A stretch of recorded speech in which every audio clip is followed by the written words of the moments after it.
Randy Orton's facial expression. Randy was showing jealousy here and Yo, what up? It's Amaj back to another video. Today we're about to be reacting to a WWE video by Tap Out Corner, and it's gonna be on 99% of things most WWE fans missed in 2025. Gunther, who has never broken character. During that match, Gunther was on the top rope and Cena was on the second. The two glanced at each other, which caused Gunther to break character and start laughing. This is just one of many moments that most WWE fans missed in 2025. Like, during the men's Royal Rumble match, did this moment look familiar? Roman Reigns eliminated Braun Breaker the exact same way that Batista eliminated Roman Reigns in the 2014 Royal Rumble. This could have just been a fun little reference, or perhaps it's foreshadowing Braun Breaker as the future face of WWE. Speaking of the Royal Rumble, during the women's match, fans were graced with the surprise appearance of Trish Stratus. Not only was Trish's gear a throwback to when she debuted, but she also struck a very similar pose. And oh my god, bro, Trish still looks so good, bro. Damn, she fine.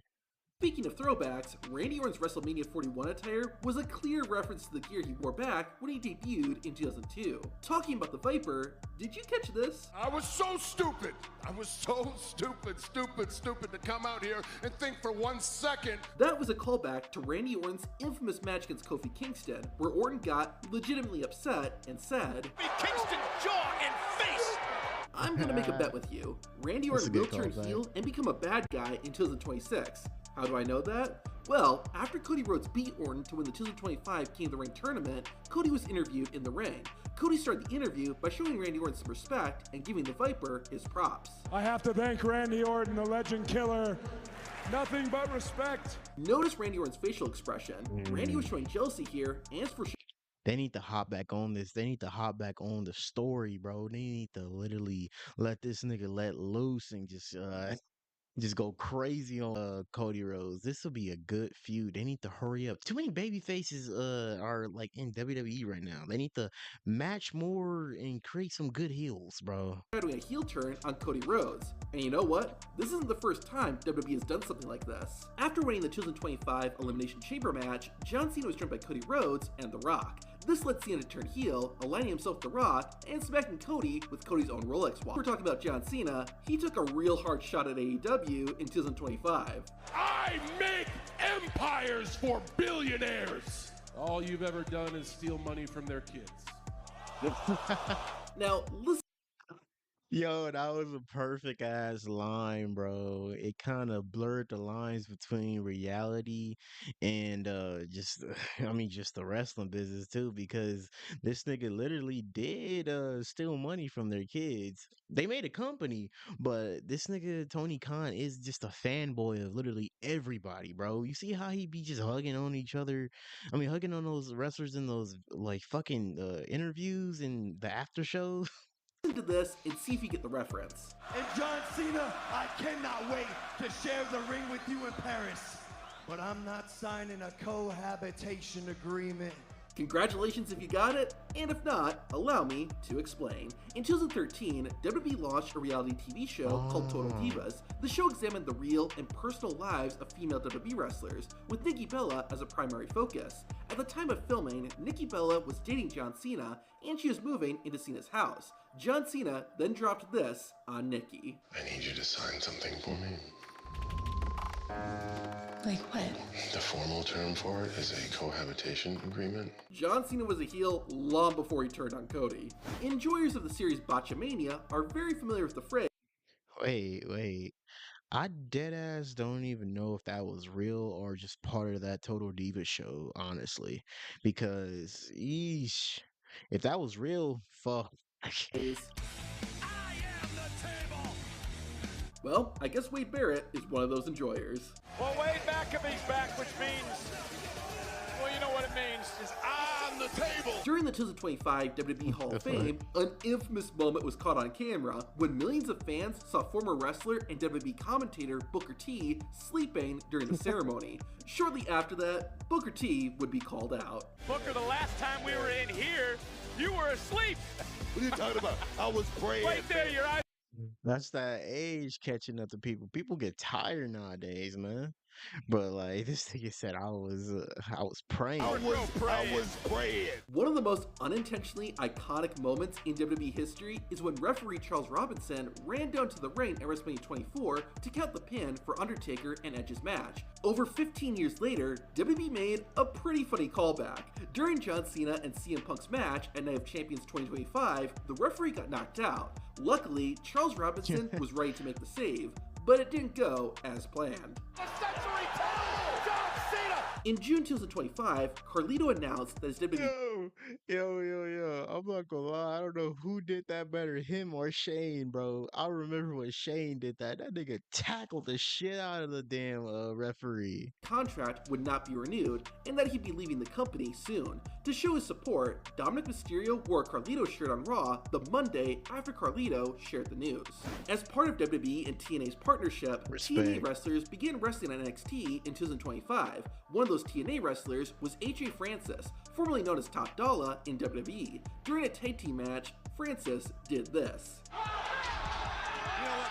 While this may have looked like a botch, it was actually a reference to one of the funniest moments in WWE history. In 2022, while wrestling on SmackDown, AJ Francis had an infamous botch when he tried to go over the top rope. It appears that Francis has learned from the past and decided not to try.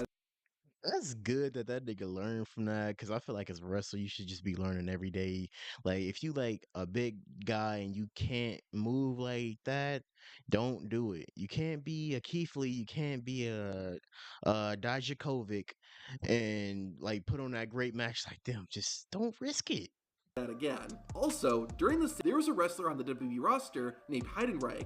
During an episode of SmackDown, Heidenreich got Michael Cole backstage and did this. Well, now that I've got you back here, all alone with me, I'm gonna give you what you want.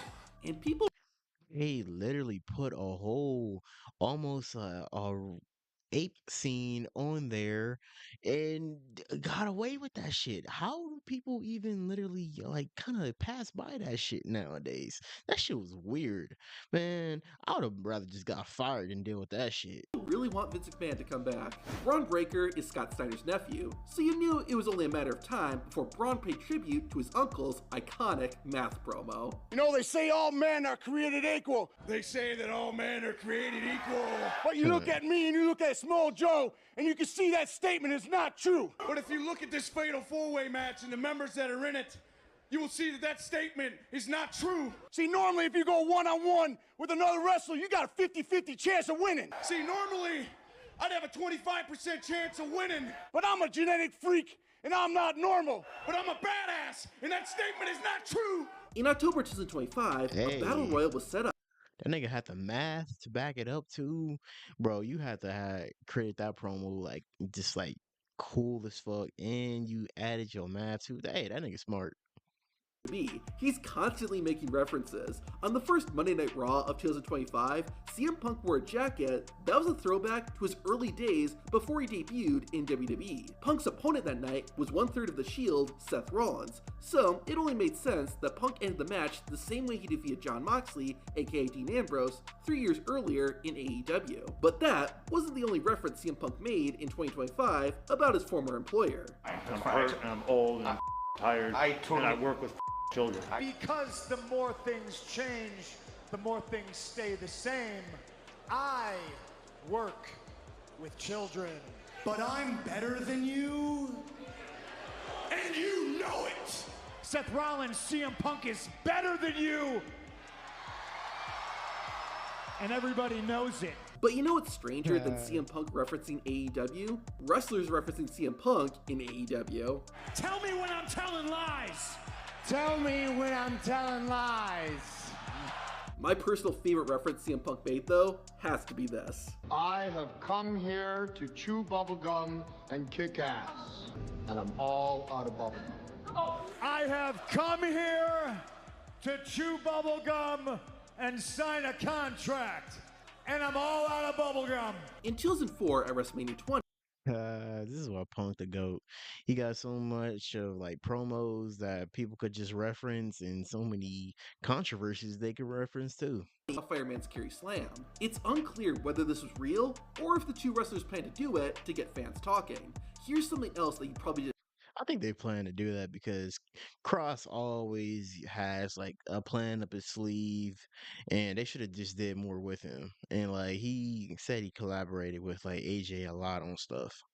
Notice about Karrion Kross. Depending on who Kross is feuding with, he'll change his hair so it matches the hair of his rival. I assume it's to get inside the mind of his opponent, and it's a cool attention to detail. Talking about attention to detail, I guarantee you didn't notice this. In February 2025, Kevin Owens attacked his friend Sami Zayn and injured Zayn's neck. In storyline, Sami's neck was hurt, and this would be revealed when Owens and Zayn fought at Elimination Chamber. Leading up to the match, however, Sami wouldn't turn his head. Instead, he would move his entire body. This was a subtle way of showing that Sami hurt a lot worse than he was letting on. On SmackDown, They always got like KO turning on Sammy, bro.